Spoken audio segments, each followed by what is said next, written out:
Salut, c'est Trado, je suis content de vous retrouver pour la mise à jour de l'analyse technique du CAC 40, mais on commence comme d'habitude par l'action du jour qui est aujourd'hui Coface, qui semble se remettre doucement de sa torpeur dans une tendance plutôt haussière sur le fond. Alors on va voir ça en détail. On est au-dessus de la M200 qui monte et c'est surtout ça qui m'intéresse, donc la tendance de long terme est haussière et on est au-dessus de la M50 qui monte, donc la tendance de fond est haussière. Maintenant, on arrive doucement à se hisser au-dessus de la M7 et de la M20, mais elles ne sont pas encore véritablement haussières, elles devraient le devenir bientôt, on l'espère. Pour l'instant, on va dire que la M7 et la M20 sont plates, donc la tendance immédiate et la tendance générale sont toutes les deux baissières. Maintenant, il vient de se produire quelque chose qui m'intéresse particulièrement. Je vais enlever les moyennes mobiles qui ne m'intéressent pas. Je ne garde que la moyenne mobile à 20 et la moyenne mobile à 50, donc la tendance générale et la tendance de fond. Et comme vous pouvez le voir, et ça va faire l'objet du backtest du jour, il vient de se produire quelque chose d'intéressant qui est un non-croisement aussi M20 à M50. C'est-à-dire que regardez la M50, elle monte. Ok, et la M20 descendait. Elle est descendue pendant au moins 3 bougies. 1, 2, 3, 4. Pendant ces 4 bougies, elle était descendante. Et là, alors que tout laissait penser que la M20 irait croiser la M50, on constate que c'est l'inverse qui se produit. La M50 monte encore et la M20 se retourne à la hausse. C'est ce qu'on appelle un non-croisement haussier. Et je vais faire le pari suivant, puisque ça vient de se dérouler. Lorsque un non-croisement haussier apparaît, il est plus plausible que l'on aille chercher une distance vers le nord qui équivaut à la différence entre la clôture et le précédent plus bas du cycle, mais encore une fois vers le haut et pas vers le bas. Clairement, je l'indique ici, le croisement a eu lieu le non-croisement aussi a eu sur cette bougie. On prend la distance entre la clôture et le plus bas du cycle, moins 5,39. On reporte ça au-dessus, plus 5,39. Et je fais donc le pari qu'on ira chercher d'abord les 11,15 avant d'aller chercher le plus bas ici à 10,01. Et on va voir ce qu'il se serait passé si on avait appliqué cette stratégie depuis l'origine de Coface. Alors malheureusement, il n'y a pas énormément d'occurrences, puisque c'est une action qui est cotée depuis 2015. Mais on va voir déjà si on a au moins quelques espoirs. Et la première occurrence apparaît ici dans ce backtest. Vous voyez, la bougie, la M20 est descendue pendant au moins 3 périodes. Okay. Au moment où on a croisé, c'était sur cette bougie, avait-on la M50 qui monte? Oui, parce que j'ai oublié de le dire. Il faut que la M50 monte parce qu'il faut que la tendance de fond soit haussière. Au moment du croisement, on est au-dessus. Okay. Est-ce que la bougie d'avant, on était toujours avec une M50 qui monte? Oui. Est-ce que la M20 descendait? Oui. Est-ce que ça descendait pendant au moins 3 bougies? Oui. Et là, on passe au-dessus. Donc, on prend la distance entre la clôture et les plus bas. Moins 6,77. Est-ce qu'on a fait d'abord moins 6,77 ou plus 6,77? Vous voyez, on a fait même beaucoup plus, puisqu'on a fait jusqu'à 8,28.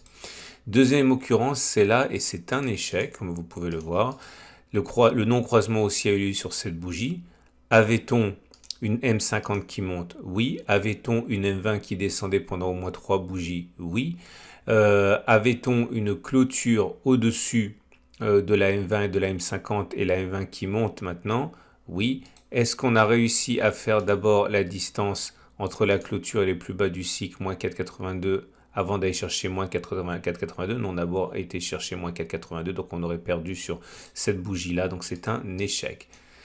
Voilà. Alors ça, c'est un exemple que je n'ai pas pris en considération. Je vous l'explique simplement pour que vous compreniez le setup.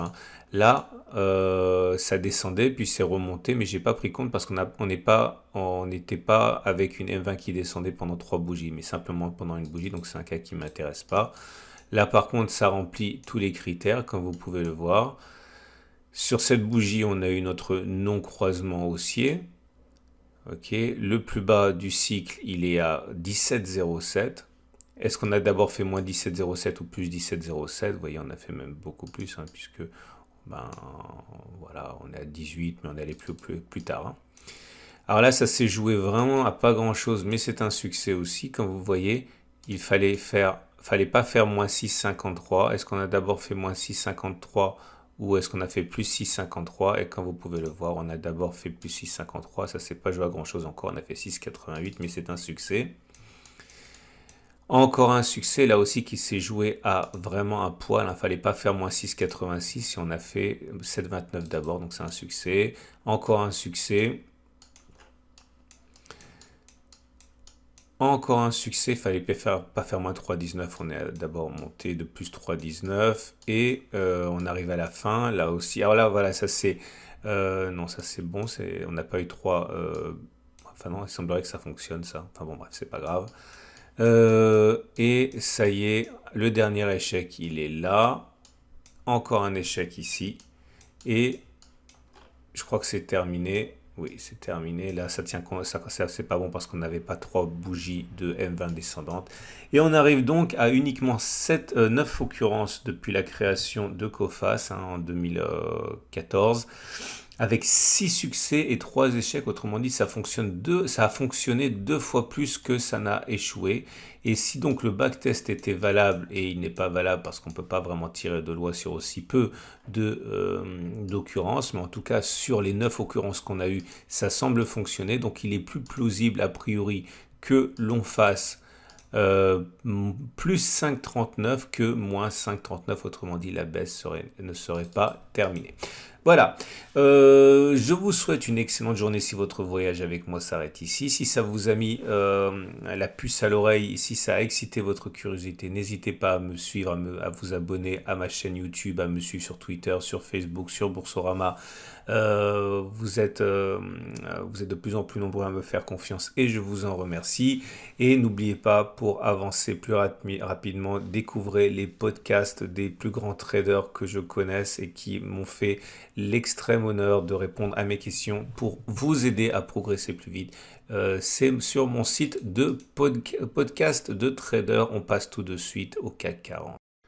Et on passe donc au CAC 40 et il faudrait quelques mauvaises nouvelles pour que le CAC 40 décide de stopper son ascension folle et de venir prendre appui sur un support. Je vous rappelle que le problème, c'est que quand il n'y a pas de résistance, après il n'y a pas de support. Vous savez que par la règle du changement de polarité, lorsqu'il y a des consolidations qui arrivent, eh bien, lorsqu'on franchit cette résistance, eh bien, la zone de résistance change de polarité, devient support. Je dis ça pour les plus novices. Eh bien, évidemment, s'il n'y a pas de consolidation et que l'on monte en ligne droite, il faut descendre d'autant plus bas pour aller chercher un support, généralement. Donc s'il est là l'enjeu aussi, il faut une consolidation, ce serait beaucoup plus simple. Mais pour l'instant, le flux de nouvelles soutient la progression. Aujourd'hui, c'est l'adoption par le Sénat du fameux plan de relance américain à 1000 milliards, celui de Biden, celui qui était promis, eh bien, qui a enjoué les investisseurs. Pas de blocage forcément quand on a la majorité.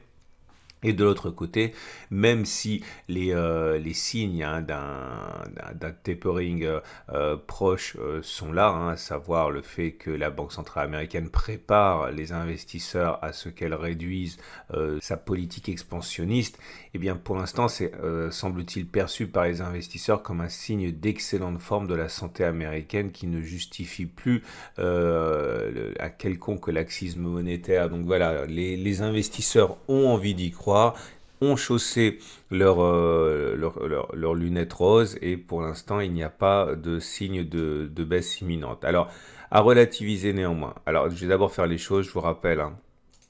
On a ici les retracements de Fibonacci et voilà, comme on peut le voir, les 23,6% de Fibonacci correspondent au premier niveau qui intéresse les acheteurs en cas de consolidation, qui correspond également au support journalier, plus ou moins avec une petite mèche. Voilà, une baisse jusqu'à ce niveau serait commerçant, quoi. Et regarde, ça correspond à une baisse de 1,72%. Il faudrait faire ça en vérité, mais on n'a aucune idée. Maintenant, il y a aussi évidemment beaucoup d'enjeux à faire sauter les positions vendeuses, parce que forcément, comme tout le monde voit ce que je vois, beaucoup commencent à construire des positions vendeuses avec des stop loss assez courts. hein, pour ne pas prendre trop de risques. En faisant simple, s'ils visent une baisse de 2,7% comme ça, non, pardon, 2%, ils ont sans doute un stop par là, 0,8, 0,9 pour un bon ratio gain-risque, hein, question de ne pas perdre trop de plumes s'ils se sont trompés. Si les haussiers arrivent à faire sauter les stop-loss qui existent en faisant monter les indices, eh bien ça va accélérer le mouvement encore plus, puisque bon, les positions vendeuses se rachetant, ça va forcément apporter de l'essence, du carburant à la continuation de la hausse. Donc faites attention encore une fois, hein. On ne peut absolument pas savoir si le CAC 40 va consolider prochainement ou pas. Je vous ai montré hier qu'on pouvait avoir des consolidations de 25 à 23% après 20% de hausse, hein, donc attention, attention. J'ai été interrogé sur le fait que j'avais dit qu'il n'y avait pas de résistance au-dessus de nous. Alors je reviens parce que c'est vrai qu'il y a toujours des nouveaux. Alors non, il n'y a pas de résistance au-dessus de nous. Alors la personne qui m'a contacté a dit oui, mais il y a quand même la résistance annuelle. Alors c'est vrai, c'est tout à fait vrai. Alors si annuelle ou mensuelle, comme on veut, elle existe. C'est cette zone qui est là. Vous voyez, le pic de 2001. Ici, a permis de provoquer une résistance massive, et cette résistance, elle est là, elle est visible, hein, c'est cette zone qui est ici. Et c'est vrai qu'en ce sens, on est au-dessus, on est dedans, ce qui amène justement, hein, à faire attention. Et c'est tout à fait vrai. Maintenant, je le dis, je le répète pour les nouveaux, ça c'est le CAC 40. Le CAC 40, sans que l'on réinvestisse les dividendes. Si on prend le CAC 40 GR, c'est-à-dire le CAC 40 avec dividendes réinvestis comme le sont les indices majeurs, c'est une petite spécificité française, hein, d'avoir un CAC 40 qui est calculé sans dividende réinvesti.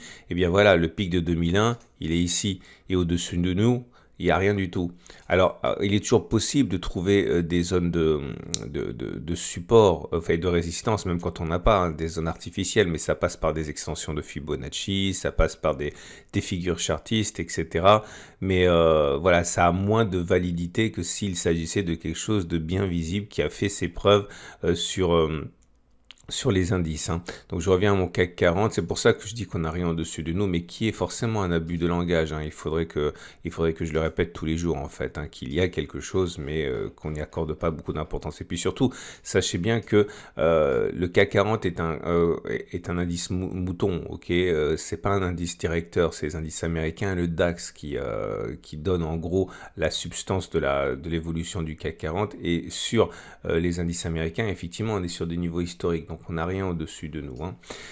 Donc voilà, je reprends mon analyse du CAC 40. Alors en termes de chandelier japonais, on a quelque chose ici. Alors justement, puisqu'on parle de résistance, vous voyez, quand vous avez deux bougies au moins qui montrent un même plus haut, quelle que soit la couleur, quelle que soit la forme de la bougie, quand on a des plus hauts qui sont équivalents, ça s'appelle un sommet en pince.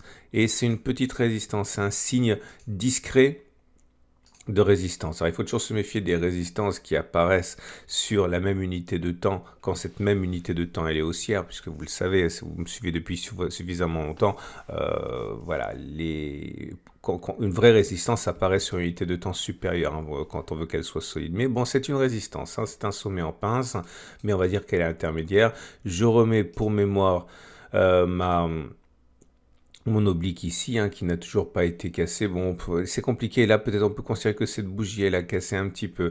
Mais encore une fois, quand on casse une oblique ascendante, il faut plus se préparer à une latéralisation qu'à autre chose. Je suis désolé, je suis obligé de me répéter, mais c'est quand même l'objectif de mon site, hein, de vous apprendre l'analyse technique. Et à partir de là, les éléments techniques ne sont pas absolument pas alarmistes, hein. La M7 monte, donc la tendance immédiate est haussière. La moyenne mobile à 20 jours monte, donc la tendance générale est haussière. La moyenne mobile à 50 jours monte, donc la tendance de fond est haussière. Les bandes de Bollinger sont toujours en situation également haussière, hein, puisque vous avez c'est haussier quand ça diverge et qu'on colle à la Bollinger supérieure, comme ici, comme là. Ok, et c'est haussier également quand les bandes de Bollinger se mettent en parallèle haussière. Donc pour l'instant c'est haussier, mais aussi explosif, on va dire. Et on a naturellement, non c'est bon. Alors par contre on a des éléments techniques qui donnent des signaux d'alerte. Regardez, ça va plaire à certains, mais il faut vraiment se méfier. On a d'une part le MACD0 qui est quand même un des indicateurs les plus réactifs que j'utilise, qui vient de passer en dessous de son signal, et également le stochastique. Alors regardez, je vais faire, sinon on ne voit pas, voilà. Le stochastique vient de passer sous son signal. Mais on est toujours en zone de surachat, et quand on est en zone de surachat avec l'indicateur technique stochastique qui est super rapide, qui donne un signal, très souvent c'est un faux signal. Regardez ici, bon ça c'est pas joué à grand chose, mais il y a un croisement là aussi. Donc ce sont des mini-alertes sur des mini-résistances, donc on peut pas les éluder, c'est pas comme si ça n'existait pas.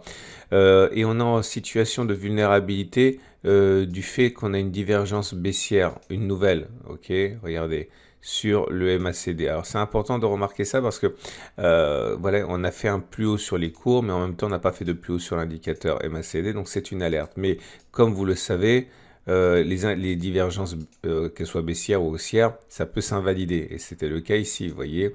On a eu, ah non, je dis des bêtises, celle-ci n'a pas été invalidée, elle a même bien fonctionné, c'est celle-là qui n'a pas fonctionné. Voilà, vous prenez la divergence qui s'est créée entre cette bougie et cette bougie, il y avait bien une divergence baissière aussi, ok, mais ça, non, je raconte encore une fois des bêtises, ce sont les deux dernières qui ont fonctionné, ok, et donc en ce sens, je peux comprendre que ça puisse alerter certains, mais encore une fois, c'est pas la règle. Une divergence baissière en tant que telle ne suffit pas à prendre position baissière, donc méfiance. Mais voilà, les éléments du puzzle s'assemblent pour une consolidation que tout le monde voudrait voir, et moi le premier. Et on passe donc pour terminer à l'Ichimoku. Et l'Ichimoku qui lui est extrêmement haussier, on le voit bien, on l'a dit, on le répète, on est au-dessus d'un nuage qui monte, on est au-dessus de la Kijun qui monte, on est au-dessus de la Tenkan qui monte. La distance à la Tenkan est un problème puisque vous le savez, hein, c'est un élastique qui se tend et qui au bout d'un moment finit par ramener les cours vers la Tenkan, comme ça a été le cas ici. Mais on ne peut pas savoir quand, c'est ça le problème, ok. Et spéculer à la baisse sur un feeling, sur un sentiment, c'est toujours dangereux parce que le fait de baisser est une chose, mais où vous mettez votre stop loss, c'est toujours pareil, ok. Comme je l'ai dit, il est tout à fait envisageable que certains initient une position vendeuse en mettant un stop très très court en se disant allez, même si je me plante, c'est pas grave, le ratio gain-risque il est excellent avec 1,8% à gagner et 0,8% à perdre par exemple, ça fait du ratio 3 pour 1, mais voilà, la contrepartie de ça, c'est qu'il suffirait d'un rien pour déclencher ces stop loss et accélérer la hausse. Donc si vous spéculez à la baisse, pourquoi pas, mais vraiment faites très attention au positionnement de votre stop loss, ne laissez pas courir une position perdante, hein.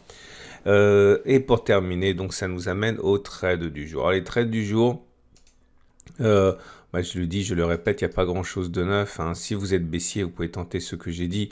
Je prendrai quand même un peu de marge parce que voilà, si je vise 1,2% et que je prends un stop loss à 1%, ça fait un ratio qui risque de 1 pour 2, c'est pas mal. Ok, comme ça, vous laissez un petit peu le temps de voir les cours augmenter et éventuellement faire une fausse cassure de résistance avant de replonger. Je suis pas favorable à ça parce que vous savez que j'ai banni les trades baissiers sur le CAC 40 pour 2021. Si vous voulez acheter, maintenant vous avez deux solutions. La première des solutions, c'est de faire l'inverse, hein, d'acheter une fois qu'on aura cassé la petite résistance ici qui est plus visible sur la matrice de trading intraday. Que je vais vous montrer après. Et deuxième solution, attendre que l'on revienne sur le support journalier éventuellement pour acheter. Quant à moi, vous le savez, c'est ce que je souhaite. Pourquoi? Pas tout simplement parce que je suis rentré sur cette bougie, mais j'ai pas rentré toute ma position. Je vais rentrer le reste de ma position ici pour avoir un bon ratio gain-risque si on va chercher mon objectif à un peu moins de 6900. Bon, on verra. Je vous parlais de la matrice intraday. Celle-là n'est pas à jour, hein, c'est celle d'hier. Mais comme vous pouvez le voir sur cette matrice intraday en données horaires, on voit bien la présence de cette résistance, hein, qui est manifestée ici par cette zone bleue. Et on voit également, hein, que c'est la zone qui nous bloque actuellement. Donc éventuellement, pour ceux qui voudraient spéculer à la baisse, on peut faire un truc comme ça, ouais, stop loss au-dessus de 0,4, objectif, wow, c'est vraiment maigre, hein, comme ratio gain-risque, hein. Bon, ok, je suis pas fan. Bon, attention, cette matrice n'est pas mise à jour encore, hein, elle sera mise à jour pour votre réveil au café. N'hésitez pas, non, venez regarder cette matrice de trading tous les jours si vous êtes un trader intraday, ça vous aide quand même à baliser le terrain. Voilà ce qu'on pouvait dire. Je vous souhaite une excellente journée. Je vous dis à demain pour la mise à jour et regardez la vidéo de l'or, ça pourrait vous donner des idées.